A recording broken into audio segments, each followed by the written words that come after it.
వీళ్ళు శర్మకి స్కెచ్ చేస్తే వర్మ వచ్చి ఇచ్చి పడేసిండు. శర్మని ఎట్లా అవుట్ చేయాలని చెప్పేసి ఆఖరికి సరే శర్మని అయితే అవుట్ చేసిండు, స్లో బాల్ వేసిండు, అవుట్ చేసిండు. దానికి సూర్యకుమార్ యాదవ్కి సెల్యూట్. 20 రన్స్లకే 3 వికెట్లు పోయేసరికి అందరూ ఇక టెన్షన్లో వచ్చేసి నేనైతే టెన్షన్కి వచ్చేసిన. హలో ఫ్రెండ్స్, మనం ఈ వీడియోలో ఇండియా పాకిస్తాన్ మ్యాచ్ అయితే జరిగింది కదా, దాని గురించి మనం మాట్లాడుకుందాము.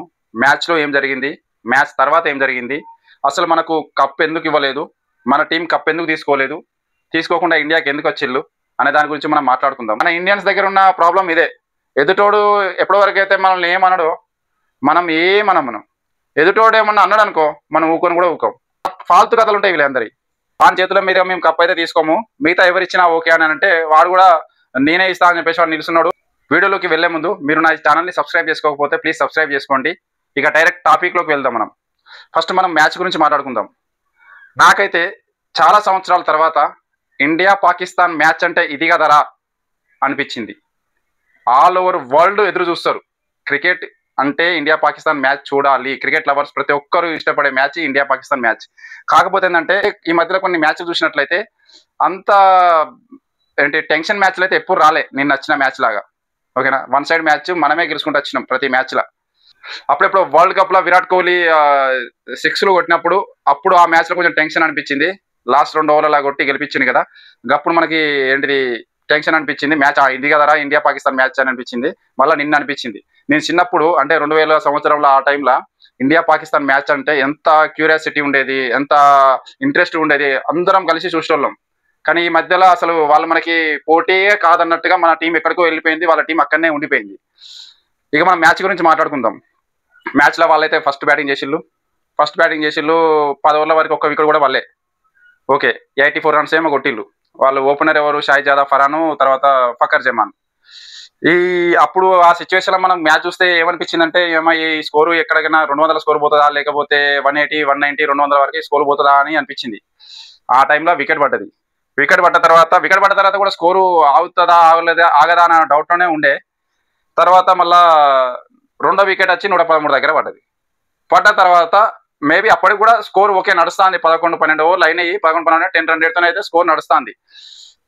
తర్వాత మన కుల్దీప్ యాదవ్ భయ్యా వచ్చిండు. కుల్దీప్ యాదవ్ను మన వరుణ్ చక్రవర్తి ఆల్రెడీ ఇద్దరు ఓపెనర్ల వికెట్లు అయితే తీసిన తర్వాత మళ్ళీ కుల్దీప్ యాదవ్ వచ్చి ఫస్ట్ ఒక వికెట్ తీసిండు. తర్వాత ఒకటే ఓవర్లో 3 వికెట్లు తీసేసి పాకిస్తాన్ మొత్తం వెనుముక ఇరిచిపాటు తెగిండు. ఓకే, సారీ ఈ లాంగ్వేజ్ మాట్లాడుతున్నాను. అంటే పాకిస్తాన్ అంటే కొంచెం మాస్ ఉండాలి, అందుకే మాట్లాడతానా. తర్వాత 113 దగ్గర 2 వికెట్లు పడ్డ తర్వాత 146కి ఆల్అౌట్ అయిపోయారు. 19 ఓవర్లో ఒక్క బాల్కి ఆల్అౌట్ అయిపోయారు. ఇది ఎవరు ఎక్స్పెక్ట్ చేయలేదు అంత తక్కువ స్కోర్కి ఆల్అౌట్ అవుతుందని. అయితే ఇద్దరు ఓపెనర్లు ఆడేటప్పుడు ఆ పాకిస్తాన్ ఆడుకోవాల సంతోషానికి, అంటే వ్యూవర్స్ అంటే ఆడియన్స్ వాళ్ళ సంతోషానికి అసలు హద్దులు లేవు. పొరపాటున కనుక మనం ఓడిపోయి ఉంటే, అంటే ఇప్పుడు నేను వాడుకోవన్న దానికి నేను కొన్ని చెప్తున్నా. నేను పొరపాటున కనుక ఇండియా టీం ఓడిపోయి ఉంటే వాళ్ళు సోషల్ మీడియాతోనే మనల్ని చంపేసేటోళ్ళు. అర్థమైంది కదా. ఇక ఈ మాత్రం మనము వాడుకోమన్నా ఏమన్నా కానీ మామూలుగా నార్మలే అది వాళ్ళ విషయంలో మాత్రం. ఎందుకనంటే ఇప్పుడు క్రికెట్ గ్రౌండ్లో కూడా బౌలింగ్ వేసి వికెట్లు తీయాలి వాళ్ళు, కానీ బౌలింగ్ వేసి కొన్ని ఎక్స్ట్రా మాటలు అయితే మాట్లాడడము, మనల్ని రెచ్చగొట్టడం అయితే చేసిండు చాలా వరకు. మీరు కూడా మ్యాచ్ చూసేటప్పుడు చూసుంటారు. హారీష్ రాఫా వాని పేరేంటి రాఫ్, వాడైతే కొంచెం ఎక్కువనే చేసిండు, చాలా ఎక్కువనే చేసిండు వాడు. ఇక మ్యాచ్ గురించి మాట్లాడుకుందాం. 113 దగ్గర అంటే 146కి వాళ్ళు ఆల్అౌట్ అయిపోయిన తర్వాత బ్యాటింగ్ మన ఇండియా బ్యాటింగ్ చేయాలి. 147 కొట్టాలి టార్గెట్. 147 దగ్గర ఫస్ట్ ప్రతి మ్యాచ్లో మన అభిషేక్ శర్మ అయితే ఫుల్గా దంచుతున్నాడు వాళ్ళని. ఇంతకుముందు 2 మ్యాచ్లలో కూడా కొట్టిండు. మిగతా మ్యాచ్లు అంటే పక్కన పెట్టండి, మిగతా మ్యాచ్లు మనకు సంబంధం. పాకిస్తాన్తో ఆడిన 2 మ్యాచ్లలో కూడా 20 తీసిండు. శర్మని ఎట్లా అవుట్ చేయాలని చెప్పేసి ఆఖరికి సరే శర్మని అయితే అవుట్ చేసిండు, స్లో బాల్ వేసిండు, అవుట్ చేసిండు. ఓకే, అవుట్ చేసిన తర్వాత మళ్ళీ శుభ్మన్ గిల్ కూడా మంచి ఫామ్లోనే ఉండే. ఇద్దరు ఓపెనర్లు మంచిగా ఆడుతుండే టోర్నమెంట్ మొత్తం. తను కూడా అవుట్ అయిపోయాడు శుభ్మన్ గిల్. తర్వాత మన ఫామ్లో లేని మన సూర్యకుమార్ యాదవ్ కూడా 3 వికెట్ అవుట్ అయిపోయాడు. 20 రన్స్లకే 3 వికెట్లు పోయేసరికి అందరూ ఇక టెన్షన్లో వచ్చేసి నేనైతే టెన్షన్కి వచ్చేసిన. ఎందుకంటే 20 రన్స్కి 3 వికెట్లు అసలు ఈ టోర్నమెంట్ మొత్తంలో ఎప్పుడు కాలేదు. అసలు లోయెస్ట్ స్కోరు వికెట్ ఇంత తొందరగా పడడం. ఫస్ట్ ఓవర్లోనే 20 రన్స్ వచ్చి చూసినా కానీ 20 రన్స్కి 3 వికెట్లు కూడా అయితే చూడలే. ఇక అది తర్వాత ఇక ఇండియా పైన అయిపోయింది అనుకున్న టైంలో, అంటే పాకిస్తాన్ వాళ్ళు అనుకున్నారు ఇండియా పైన అయిపోయింది, ఇక శర్మ అవుట్ అయిపోయాడు, గిల్ అవుట్ అయిపోయాడు, సూర్యకుమార్ యాదవ్ అవుట్ అయిపోయాడు, ఇక ఇండియాని కాపాడేవాడు ఎవరు లేడు అనుకున్న టైంలో మన వర్మజీ వచ్చిండు. అంటే శర్మ పోయిండు, వర్మ వచ్చిండు. వచ్చి స్టార్టింగ్లో మెల్లనే ఆడుకున్నాడు.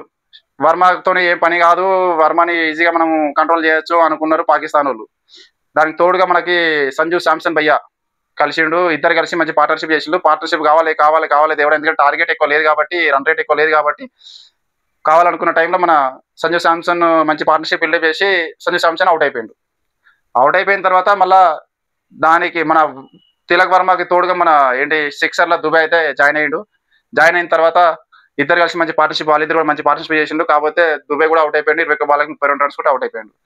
తర్వాత మన వర్మ లాస్ట్ వరకు నిల్చొని లాస్ట్ ఓవర్లో 6 కొట్టి, లాస్ట్ ఓవర్లో 10 రన్స్ కావాలి, 6 కొట్టిండు. 2వ బాల్కో 3వ బాల్కో 6 కొట్టిండు. 6 కొట్టిన తర్వాత మన అది దుబాయ్ ప్లేస్ లో వచ్చిన మన ఫస్ట్ టైం రింకు సింగ్ ఆడతాను కాబట్టి మ్యాచ్ లో రింకు సింగ్ స్ట్రైక్ పోయి 4 అయితే కొట్టిండు. తర్వాత ఆల్మోస్ట్ అక్కడికి మ్యాచ్ అయిపోయింది. అయిపోయిన తర్వాత ప్రైజ్ డిస్ట్రిబ్యూషన్ ఉంటుంది కదా, ఇక మ్యాచ్ అయితే గెలిచినాము. Full happy. ఎందుకంటే ఏ మ్యాచ్ ఓడిపోయినా మంచిదే, వరల్డ్ కప్ ఫైనల్ హాస్టల్తో ఓడిపోయినా మంచిదే, కానీ పాకిస్తాన్తో ఒక్క మ్యాచ్ కూడా ఓడద్దు దేవుడా అని చెప్పేసి నేనైతే మొక్కుకున్నా మంచిగా. సరే మ్యాచ్ అయితే మనం గెలిచినాం. మ్యాచ్ ఒప్పుకోవాలి, ఎందుకంటే ఇండియా పాకిస్తాన్ మ్యాచ్ ఎట్లయితే మనం అనుకుంటారో, అందరూ అభిమానులు అనుకుంటారో అదే విధంగా అయితే మ్యాచ్ వచ్చింది. సరే లాస్ట్కి ఫైనల్ మనం గెలిచినాం. గెలిచిన తర్వాత ఇప్పుడు కథ మనం గెలిచిన తర్వాత ఇప్పుడు కథ అయితే స్టార్ట్ అయింది. వాళ్ళు పోయిన ఎక్కడికి, డ్రెస్సింగ్ రూమ్ లోపలికి పాకిస్తాన్ ప్లేయర్లు 1 గంట అయినా రాలే వాళ్ళు. మన వాళ్ళు ఎక్కడ ఉన్నారు, గ్రౌండ్ లోనే మంచిగా షూలు ఇట్లా అన్ని ఇప్పి మంచిగా కూర్చున్నాడు, పడుకున్నారు. ఇక ప్రైజ్ స్టేజ్ అయితే వేసిళ్ళు ప్రైజ్ డిస్ట్రిబ్యూషన్ కోసం. తర్వాత 1 అవర్ తర్వాత బయటకు వచ్చిళ్ళు. వాళ్ళు ఏడ్చిల్లా, మళ్ళీ లోపల ఏం చేసుకున్నారు, మరి ఒకళ్ళు తిట్టుకున్నారా, ఏం చేసుకున్నారో మనకు తెలియదు. వాళ్ళు వచ్చిన తర్వాత ఇండివిజువల్ ప్రైజ్లు అయితే ఇచ్చిళ్ళు. ఇండివిజువల్ ప్రైజ్లలో మన అభిషేక్ శర్మకు player of the tournament, Kuldeep యాదవ్కి బౌలర్ ఆఫ్ ది టోర్నమెంట్, తర్వాత మ్యాన్ ఆఫ్ ది మ్యాచ్ వచ్చేసి మనకి మన తిలక్ వర్మకి ఇచ్చిండు. ఇచ్చిన తర్వాత రన్నరప్ చెక్ ఉంటుంది కదా, $75,000 ఏమో రన్నరప్ చెక్ అయితే మన పాకిస్తాన్ కెప్టెన్ సల్మాన్ అలీ ఆగా, వాని పేరు ఇప్పటివరకు అయితే ఎప్పుడు ఏం లేదు, ఈ టోర్నమెంట్లో అయినా వాడిని కెప్టెన్ చేసేసి వాళ్ళు పాకిస్తాన్ టీం ఆగం అయిపోయారు. వానికి ఇచ్చిళ్ళు. ఆడు చెక్కుని తీసుకున్నాడు. చెక్కుని తీసుకొని ఏదో పెద్ద ఘనకార్యం చేసినట్టుగా చెక్కుని తీసుకొని ఇట్లా ఇసిరేసిండు బయటికి. ఇసిరేసి పోతా అంటే నవ్వుకుంటా స్మైల్ ఇచ్చుకుంటా, ఏదో గెలిచినట్టుగా ఏదో సాధించినట్టుగా స్మైల్ ఇచ్చుకుంటా కామెంటరీ మాట్లాడడానికి పిలుస్తారు కదా, పోయిండు మాట్లాడిండు. ఏదో మాటలు కూడా చక్కగా వస్తలే వానికి. అయిపోయింది. తర్వాత ఇప్పుడు మనకి కప్ ఇవ్వాలి ఇండియాకి. కప్ ఎవడు ఇవ్వాలి? ఏసీసీ అధ్యక్షుడు. ఏసీసీ అధ్యక్షుడు ఎవడు? పాకిస్తాన్లో ఒక మినిస్టర్ అడవాడు. ఇక్కడ కథ స్టార్ట్ అయింది. ఆ పాకిస్తాన్ మినిస్టర్ ఎవడు? ఆయన పేరు మోసిన్ నక్వీ. వాడు ఏంటంటే ఏసీసీకి అధ్యక్షుడు, ఏషియా క్రికెట్ కౌన్సిల్కి. వాని చేతుల మీదుగా టీమిండియాకి కప్ ఇవ్వాలి. అయితే మనం వీడియోలో చూస్తూనే ఉన్నాము, అనౌన్స్మెంట్ జరుగుతుంది, టీమిండియాని పిలుస్తాను, టీమిండియా వస్తలేరు, మేము వాని చేతుల మీదుగా కప్ అయితే తీసుకోమని చెప్పేసి క్లియర్గా చెప్పిళ్ళు. చెప్పి మేము రామనంటే రామన్నారు. ఒక 1 అవర్ అయితే వెయిట్ చేసి వాళ్ళు. వెయిట్ చేసినప్పుడు ఆడు సరే వాని చేతుల మీద మేము తీసుకోమన్నప్పుడు వేరే వాళ్ళ చేతి మీదనే ఇప్పియాలి. అసలు టీమిండియా వాని చేతులతో ఎందుకు తీసుకున్నానంటే వాడు పాకిస్తాన్ అని కాదు, వాడు టీమిండియా మీద కామెంట్లు కూడా బాగా చేసిండు. పాకిస్తాన్ టీం రెచ్చగొట్టిండు బాగా. ఎందుకంటే మీరు ఏమన్నా చేయండి గ్రౌండ్లో, వాళ్ళని రెచ్చగొట్టుల్లి, మాటల నుండి ఏమన్నా నన్నుల్లి, ఏమన్నా ఉంటే నేను చూసుకుంటా అని చెప్పేసి వాళ్ళకి చెప్పడం వల్ల వాళ్ళు ఇష్టం ఉన్నట్టుగా రెచ్చిపోయారు. వాళ్ళు వాని చేతుల మీద మేము కప్ అయితే తీసుకోము, మిగతా ఎవరు ఇచ్చినా ఓకే అని అంటే వాడు కూడా నేనే ఇస్తా అని చెప్పేసి వాడు నిల్చుని 1 గంట సేపు అయితే వెయిట్ చేసిండు. చక్కగా వాడు కప్పు తీసుకొని పోయిండు. వాడు పోయిన తర్వాత టీమిండియాకి కప్పు లేకపోతే ఎట్లా అని మనమే మన దగ్గరికి పోతామని అనుకున్నాడేమో. మన సూర్యకుమార్ యాదవ్ ఉన్నాడు కదా, కప్పు లేకున్నా కానీ సెలబ్రేషన్ మామూలుగా చేసుకోలే. ఇది క్రికెట్ హిస్టరీలో ఫస్ట్ టైం కావచ్చు. కప్పు లేకున్నా కానీ మన రోహిత్ శర్మ వరల్డ్ కప్ గెలిచిన తర్వాత ఇట్లా డాన్స్ చేసుకుంటా పోయి ఇట్లా కప్పు అందరికి ఇచ్చింది కదా, వితౌట్ కప్పులో చేతులు లేకున్నా కానీ సూర్యకుమార్ యాదవ్ అదే స్టైల్లో తీసుకపోయి ఇట్లా మామూలు ఇట్లా మన టీంకి ఇచ్చినట్టుగా అయితే యాక్టింగ్ అయితే చేసిండు. అది సూపర్. అసలు ఆ సీన్ చూస్తున్న కొద్దీ చూడబుద్ధి అవుతుంది అది. ఇక అట్లా అయిపోయింది. అయిపోయిన తర్వాత మీడియా వాళ్ళు అడిగిళ్ళు సూర్యకుమార్ యాదవ్ అని, మరి కప్పు మీకు ఇవ్వలే కదా అని అంటే, కప్పు నాకు నా ప్లేయర్లే నా కప్పు, నా సపోర్ట్ స్టాఫే నా కప్పు, ఓకేనా, కప్పుతో నాకు సంబంధం లేదు, మీ ఏషియా కప్ గెలిచినాం అంతే, విన్నర్స్ మేమే, కప్పు లేకున్నా పర్లేదు అని చెప్పేసి అన్నాడు. అయితే ఇక్కడే ఇప్పుడు కప్పు అయితే వాడు తీసుకుపోయాడు కదా, ఇప్పుడు మీడియా కానీ లేకపోతే కెమెరాలు కానీ అవన్నీ ఏం లేకపోతే మేబీ తర్వాత 2-3 సంవత్సరాల తర్వాత ఏషియా కప్ 2025లో మేమే గెలిచినామని కూడా చెప్పేటోడు కావచ్చు. అంతే కదా. ఇప్పుడు మామూలుగా మనకి ఆపరేషన్ సింధూర్ జరిగింది. ఆపరేషన్ సింధూర్లో మేము ఫైటర్ జట్లని పడేసినాము, 6 పడేసినాము, 4 పడేసినాము, 5 పడేసినాము అని చెప్పేసి వాళ్ళకి అసలు ఏం తెలియకుండానే ఇష్టం ఉన్నట్టుగా మాట్లాడిండు. అసలు వాళ్ళు పడేసింది లేదు, పీకింది లేదు. వాళ్ళు మ్యాచ్లో కూడా, ఇప్పుడు మ్యాచ్లో మనం మ్యాచ్ ఆడుతున్నామంటే ఏం చేయాలా, బాల్తో కానీ బ్యాట్తో కానీ సమాధానం చెప్పాలి. ఆడేమన్నా అంటే చాలా రావు గాడు నోటితోని సమాధానం చెప్పడం, వాడు బ్రార్ గాడు ఇట్లా అనడము, ఇవన్నీ వీళ్ళు ఏంటంటే కోచ్ చేష్టలు బాగుంటాయి. కోచ్ చేష్టలు కూడా అన్నాడు దేవుడు, మన దేవుడు కోచ్ చేష్టలు కూడా అన్నాను. ఫాల్తు చేష్టలు అయితే బాగుంటాయి, ఫాల్తు కథలు ఉంటాయి వీళ్ళందరి. అయితే ఇప్పుడు తిలక్ వర్మని కూడా ఏమి మీడియా అడిగింది, అసలు గ్రౌండ్లో ఏం జరిగింది, అసలు ఎందుకంత గొడవలు జరిగినాయి అని అడిగితే వాళ్ళు మీడియా ముందు నేను అన్ని చెప్పలేను, వాళ్ళైతే మస్తు తిట్టడము, ర్యాగింగ్ చేయడము, అంటే మామూలుగా కామెంట్ చేయడము అనేది చాలా చేసిళ్ళు. కాకపోతే అవన్నీ మీడియా ముందు చెప్తే వేస్ట్ అని చెప్పేసి తను సింపుల్గా చెప్పేసి ఊకున్నాడు. మన ఇండియన్స్ దగ్గర ఉన్న ప్రాబ్లం ఇదే. ఎదుటోడు ఎప్పటి వరకు అయితే మనల్ని ఏమనడో మనం మనం ఎదుటోడు ఏమన్నా అన్నాడు అనుకో మనం ఊకొని కూడా ఊకోం. అదే జరిగింది. ఇప్పుడు తిలక్ వర్మని కానీ అభిషేక్ శర్మని కానీ వాళ్ళు ఏదో కూడా అన్నారు, దాన్ని బట్టి బ్యాట్తో సమాధానం చెప్పినాం. మన నోటితో కాకుండా బ్యాట్తో సమాధానం చెప్పినాం. వాళ్ళు నోరు ఉండదని చెప్పేసి నోటితో చెప్తున్నారు అంతే. ఏదేమైనా కానీ టీమిండియా గెలిచినందుకు చాలా హ్యాపీగా ఉంది. ఇంకొకటి, ఏషియా కప్ గెలిచిన తర్వాత మన బీసీసీఐ అయితే ప్లేయర్స్కి ఒక 22 కోట్లు అయితే ప్రైజ్ మనీ ఇచ్చింది. 21 కోట్లు సారీ. ఆ ప్రైజ్ మనీ సూర్యకుమార్ యాదవ్కి ఎంతైతే వస్తుందో దాన్ని మొత్తం ఇండియన్ ఆర్మీకి, ఆర్మ్డ్ ఫోర్సెస్కి అయితే ఇచ్చేసిండు, డొనేట్ చేసిండు. దానికి సూర్యకుమార్ యాదవ్కి సెల్యూట్. వీళ్ళు శర్మకి స్కెచ్ చేస్తే వర్మ వచ్చి ఇచ్చి పడేసిండు. అర్థమైంది కదా. అభిషేక్ శర్మకి స్కెచ్ చేసిళ్ళు. అభిషేక్ శర్మని ఒక్క అవుట్ చేస్తే చాలు, మిగతా మ్యాచ్ మొత్తం మనదే అనుకున్నారు. అట్లనే అవుట్ చేసిళ్ళు. అవుట్ చేసినా కానీ ఫుల్ హ్యాపీగా ఉండుంటారు. కానీ అప్పుడే వచ్చిండు మన వర్మ వచ్చి ఇచ్చి పడేసిండు.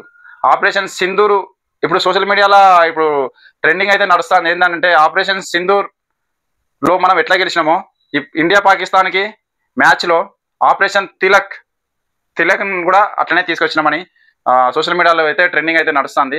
అక్కడ సింధూరు, ఇక్కడ తిలక్ రెండు ఒకటే, కాకపోతే పేర్లు వేరంతే. అక్కడ మనమే గెలిచినాం, ఇక్కడ మనమే గెలిచినాం. మనల్ని గెలిపించింది తిలక్ వర్మ. టీం అంతా కలిసి గెలిపించారు. కాకపోతే అదంటే మెయిన్ రోల్ అయితే మనకి తిలక్ వర్మకి అయితే పోతుంది. మొత్తానికి అయితే మనం గెలిచినాం, చాలా హ్యాపీగా ఉంది. క్రికెట్ విషయంలో నేను 2 మ్యాచ్లో ఫుల్ హ్యాపీగా ఉన్నా. ఒకటి అప్పుడు విరాట్ కోహ్లీ కొట్టి గెలిపించిండు పాకిస్తాన్ పైన, ఇప్పుడు తిలక్ వర్మ కొట్టి గెలిపించిండు. ఈ 2 మ్యాచ్లలో ఉన్నంత ఆనందము మిగతా ఏ మ్యాచ్లలో రాలేదు. వరల్డ్ కప్ వచ్చినప్పుడు కూడా అంత సంతోషం రాలేదు, ఎందుకంటే అది శ్రీలంక మీద గెలిచినాము కాబట్టి అంత హ్యాపీనెస్ అనిపించారు. అదే ప్లేస్లో పాకిస్తాన్ నుండి ఉంటే ఆ T20 వరల్డ్ కప్లో పాకిస్తాన్ మీద గెలిచినాం కదా, అప్పుడు కూడా ఫుల్ హ్యాపీ అనిపించింది. ఇక మీకు నా ఈ వీడియో నచ్చినట్లయితే లైక్ చేయండి, షేర్ చేయండి, సబ్స్క్రైబ్ చేసుకోండి. Bye bye.